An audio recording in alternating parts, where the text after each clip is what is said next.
Thank you. Okay, with winning screenwriter Nancy Franklin, All the King's Horses is a script. It's from the Female Film Festival. It's a period piece, right, from the 1960s. Correct. Yes. Coming of age 19, story. pardon? Coming of age story. Yes, it's a coming of age story in a rural community in northern Washington state in the 1960s. Are you from Northern Washington? I am from Seattle, Washington, from Washington state. And I did my connection to the story is I did spend about every weekend until I was 12 or 13 up at my grandparents' farm in Lyndon, Washington, which is right on the Canadian border. Yeah, I figured there was a little bit of autobiographical material in the script. Right, what you know. Yeah. And what motivated you to write it?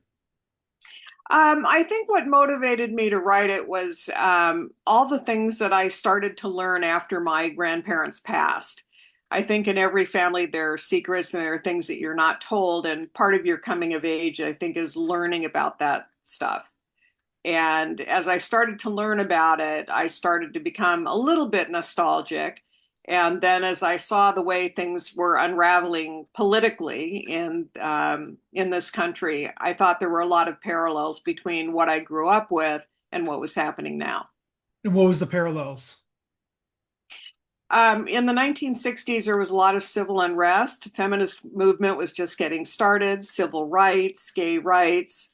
Um, and again, we're experiencing all of that again now, where we're having challenges to those rights that have been established for 50, 60 years. And then it's almost like when one organization becomes powerful, there's it's like yin and yang. There's another opposite organization that has opposite ideological aspects of that, like say feminism happened in the Right. 70s, right? Where then there was Correct. anti-feminism, right? And then those organizations were just as powerful as each other. Right, exactly. And I think what we've forgotten in all of this is the impact that it has on individuals and what that means for our humanity in general. So, there's a phrase about, those who forget history are doomed to repeat it. I think that's sort of where we're headed now. And we need to reclaim our humanity, our belief in our fellow human beings, and basically our general sense of kindness and acceptance. Yeah, there's definitely been a divide, I guess, right? Yep. Yeah. I never heard of like I think I was reading a book. It's funny enough because it's not I don't believe in them ideologically, but I was reading Bill O'Reilly's book about presidents, and he was saying I just was reading it today. He was saying that it's the first like only when Bush's reign, the second Bush, is when there was blue states and red states. That was never talked about Hmm. before the 2000s. And then there was nobody ever discussed that. And all of a sudden, he kind of says it's cable news and the kind of like social media where like there's camps, different ideological camps, I guess, right? That Right. divides the And we've country. all become more divisive as we've gone on. I mean, it's become literally red hats, blue hats, red states, blue states. Yeah, There's no middle ground. There doesn't seem to be any gray area. It's black or white. And I think we have to understand that humans definitely live in the gray area. 100%. Well, America is the for me as a Canadian is the analogy of centralism, right? So Mhm. where it's a very Yeah. centralist country where like everybody kind of is a little bit left, a little bit right. And so it kind of boggles the mind that there's this divide that's happening. Right. And let me just apologize now to all the Canadians. It's all not good. not all of us are on board with what's going on in our country. So Yeah, half of the population, I guess, right? yeah, yeah, exactly. So then that's what kind of motivated you to write this kind of 1960s coming of age story script? Well, it was sort of, again, there were some family secrets that came out, and I just spun them in a Gotcha. way that was reactive to what would have been happening then and the parallels that I see Yeah. now. But, that way of life, for me, it was very idyllic, but it was also cloaked in a lot of stuff that you're not shown when you're a child. And when you get older and your parents start talking, and, when your parents are passing, it's kind of like, the torch of storytelling where you ask questions and you learn some things that you didn't know before. And as I started talking to, my mother and my aunts and my sisters, you get a different perspective. Mhm. So what you thought was going on may not be what everyone else's experience was. And the more I thought of that, the more some of this dovetailed into the politics, some of it dovetailed into um, the things that we accept now and the things that we would never accept now that were just common back in the 1960s. I talk a little bit about the county fair, and they used to have what was called a freak show, and they literally had people that the bearded lady and the Yeah. tallest man and all that stuff. We would never dream of doing that today, and yet social media has become our freak show. And not to get on not to get on a soapbox or anything, Yeah. but this need to see people who are different than we are and to compare ourselves and to mock what's different is really not what we had hoped for and aspired to as a country and as a people. So, that's the grand scheme of things. On the smaller scale, some of these people I knew, their way of life, um, I knew, and I really wanted to see it continue. There are scenes in the movie or in the script that I would like to see turned into a movie just to preserve the skill and the art that I saw in some of the horsemen back in the 1960s.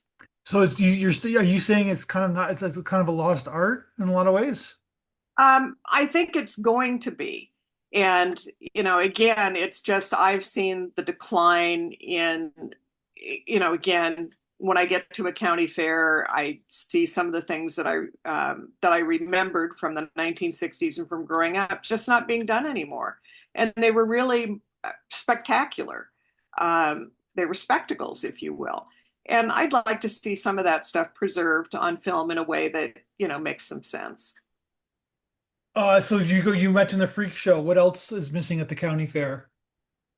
Um, Again, that's one of the things. There's a particular scene in the movie where, at least in this county fair, they would have what they called the free drive, which was really probably six horse draft horse hitches pulling a wagon, and they would do a very tight figure eight on a racetrack area at full tilt.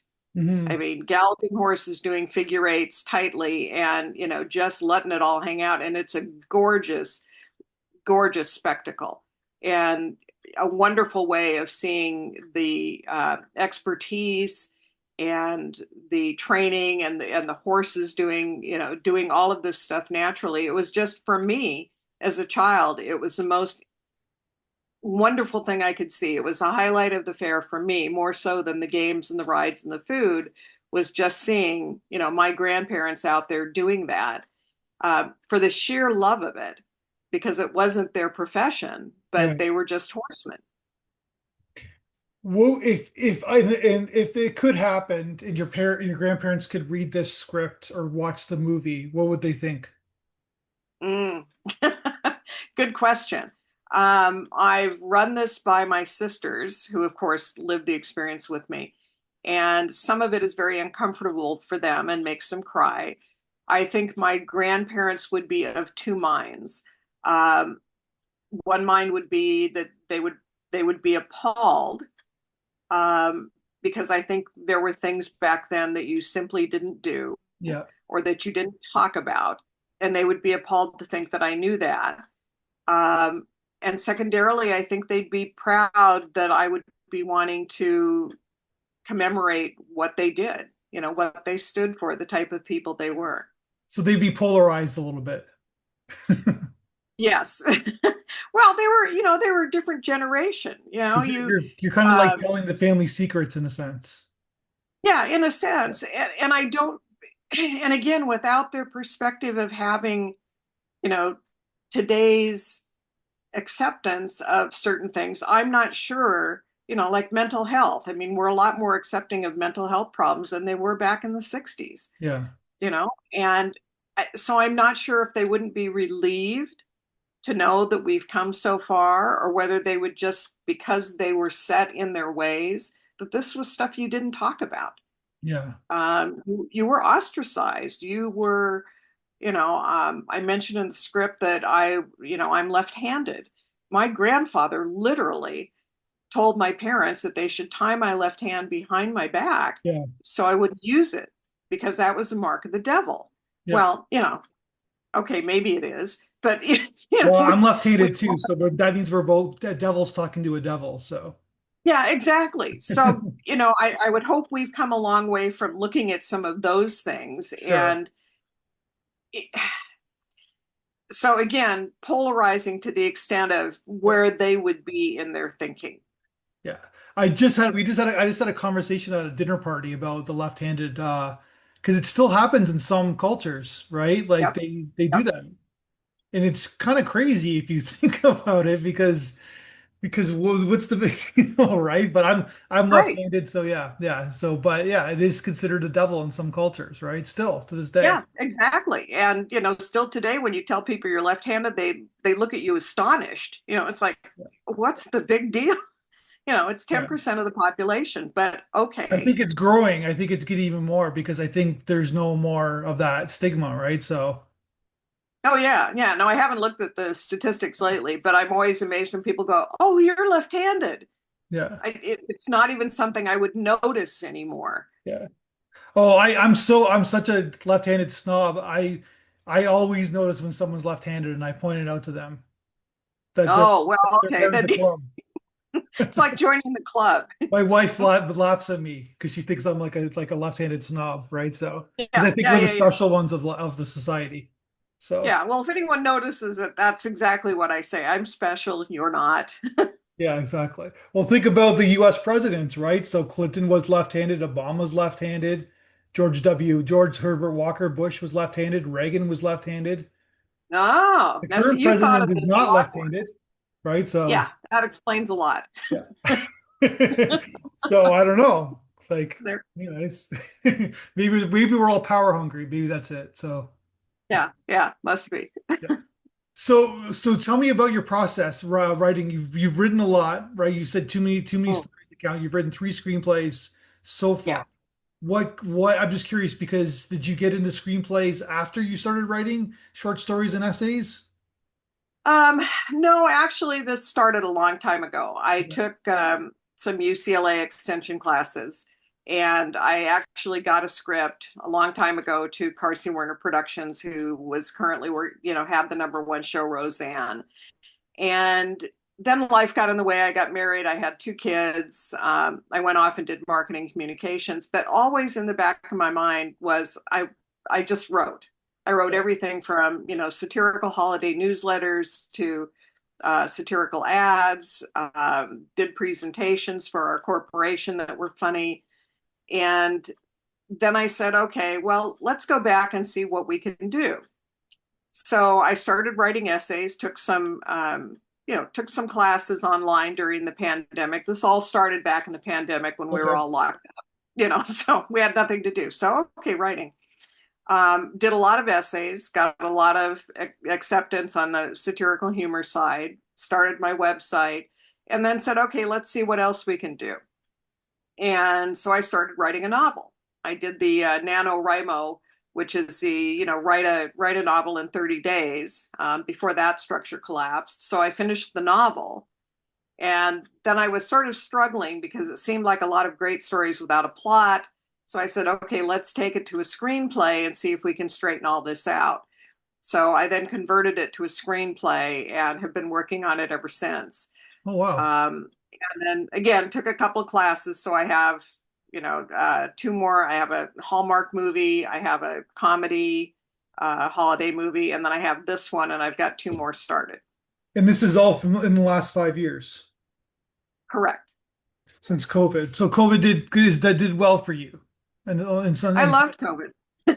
Not so yeah, much having it and not the disruption, but it forced me to go and find stuff to do that wasn't, watching Netflix, which I did. yeah, But it just gave me an opportunity to do things that I hadn't had time to do. And when everybody went online, there are some fabulous free classes or very low cost classes that will get you right into it. And you meet other people, and it was wonderful. That is wonderful. And so now then what motivated you to send it like the festivals like ours? Well, I finally said, okay, I've always said this about marketing. It's not marketing until you get it out there. You can sit and manipulate it all day long and make corrections and, tweak grammar and all of that stuff. But until you get it out there, you're not going to know how you fare in the world. Mhm. So I just said, okay, these are ready enough to get out there and see how they stack up. And fortunately, I've been very lucky. I mean, I don't have an agent yet, but all three of my scripts have placed somewhere um, in at least the quarterfinalists or above. And one Right. of them, this one, of course, is a winner in your film festival. And another script I wrote was a top 10 finalist. So I feel like, You must be doing something right then. well, I hope so. But again, no manager yet, no agent yet, no purchase yet. But I Yeah. feel like I'm getting opportunities to pitch and opportunities to get my work out there. Yeah, well, it's an interesting time right now, right? But so if you're only 5 years in and this is what you accomplished, that's pretty fantastic. So Well, obviously, and good. I think about this and I go, okay, with this particular script, it's been in my head for 30 years. Yeah. Well, and again, it went to novel first and then came out as screenplay. But I think when you're a writer, there are things like that there's a story that you want to write. Hmm. Uh, and as storytellers, there's always that one thing that you want to tell the world. And this was it. So, not that the other pieces aren't passion projects, but this one is very close This to is my heart. personal. Yeah. Yeah. And you Yeah. said your sisters have read it? Yeah. My sisters read it. And of course, their experiences are slightly different, but there were parts that we all shared. And, some of those they said they couldn't get through. Where do you So like how many sisters do you have? I have two younger sisters. I'm the eldest of three daughters. Okay. So you have the elder perspective, I guess, right? Yes. Yeah. The elder perspective, the having to pave the way, having to be the first one to, Yeah. break the barrier on when you could wear makeup and pantyhose, you know, the whole girl thing, when you could have your first date. Yeah. Yeah. So yeah, it is an interest. Like there is a lot of people have talked about that. There's a lot of parallels with the '60s and now, right? Where it was, Yeah. very much a turbulent time, right? Like I Right. guess it started the '60s. They say started with Kennedy's assassination, right? So Yep. in many ways, and Yeah. then other Kennedy and then assassinations Martin Luther. occurred. I'm sorry. Go ahead. I said, and other assassinations occurred, unfortunately, too, right? Yeah. Later on the decade. So Yep. And then you think of all that was around the time that the birth control pill was popular. Um, Feminism started to yeah, rise, the gay rights with Stonewall. Um, all of that was happening then. And it led me to start thinking about what about people like my grandparents and others who, before those things happened, just were very private and you couldn't talk about it because yeah, it literally meant your life. You couldn't talk about mental illness. You couldn't talk about homosexuality. I mean, how those people must have had to live, yeah. what they must have had to do to protect themselves and their families and to not live their authentic selves, I think was what kept kind of running through my head. And the question I kept asking was, were they living their authentic selves? And I don't know that they were. And that's the question mark that hangs over this. And that's where this deviates from reality is that I'll never know that Yeah. because nobody talked about it and nobody ever asked. And how many do you You know, think do you think that how many people do you think are percentage of people are actually living their authentic selves now in this privilege um, we live in? that's a good question. And I think that probably a lot more are. And kudos to those who are living that out and militantly, if you will, that just refuse to stop living their authentic selves. And I think um, that's kind of what we all should be looking towards. And the things you believe in, you need to stand up for. Yeah. But back in the day, there was no opportunity to do that. And I fear we're going back to a day when we can't do it anymore either. Yeah. Well, but that said, we're still stronger than we were. Like it puts things in perspective as well, right? Yeah. There's very powerful organizations that help with mental illness, help with homosexuality. You know what I mean? Like they're there, Yeah. right? So Yeah, absolutely. And that's the difference is that we now have the organizations and we now have people willing to stand up. yeah, But I'm afraid that if those organizations, take a major blow, yeah, uh, what's going to happen? And if the rest of us don't support those organizations, where are we going to be? yeah. Well, I'll go back to we were talking about at the beginning. It's yin and yang, and that's my theory in life. Where like one strong, powerful organization happens, then the exact opposite gets just as strong, right? So. Right, And in the battle of life is to stay in the gray area so things don't get the right. outsiders don't get too powerful. Right. Exactly. And I don't think enough of us in the gray area are standing up. I think we're starting to. Yeah. And, I think we saw that here with, dare I say it, the Jimmy Kimmel issue for late night Yeah. TV. I think you started to see it, but whether that you know, will be the wave that carries us forward, that remains to be seen. Yeah. Well, because this is what I do for a living, but like so the Bill Maher show, I don't know if you watch it, he's pretty on the middle. He takes shots at both sides and he Right. gets crazy ratings. Like his ratings are very strong, like in the 10 Yeah. millions. And But so and he's in the middle. I mean, that's the he's in thing. the middle, Is but it? I'm saying he's only one example I could think of off the top of my head. Yeah. So Well, you're right. That's the only one I can think of too at the top of my head. yeah. And But what I'm saying is that, but he gets crazy. His ratings are very strong, right? So yeah, exactly. And he entertains both sides. He has yeah, guests on both sides of the spectrum. So it's a good conversation, and they all seem to leave not hating each other at yeah. the end of the show. That So, said, I think that the left needs to get out there more and stop being and because there's like Blue Sky, right, which is right. seems to be the antithesis of Twitter, which is like they're the extreme left, which is fine, but those people are not going to get elected in the states. You know what I'm saying? Right. Like, Yeah. yeah, And, we're already seeing some of the stuff that's happened in recent votes, at least, yeah, for us, yeah, where we've had people saying, okay, I'm voting for this because I'm getting my constituents something they want. yeah. And part of me says, well, yeah, that's kind of how it's supposed to work. But in doing that, you've unleashed the Kraken on the rest of us. So it's a weird time we're living in. It And is. I just, It's good to, but I think that's why your script, well, not only because it's well written, but I think it has an emotional punch to it. Just to be very general about it, because I think that that's why it's getting awards and it's getting traction because there's something there that and I love how you even said that like it's about the 60s, it's about coming of age of this woman, but you can parallel it till today, right? Like I think that's what great period pieces are about something that occurred in past, but there's an emotional connection to today.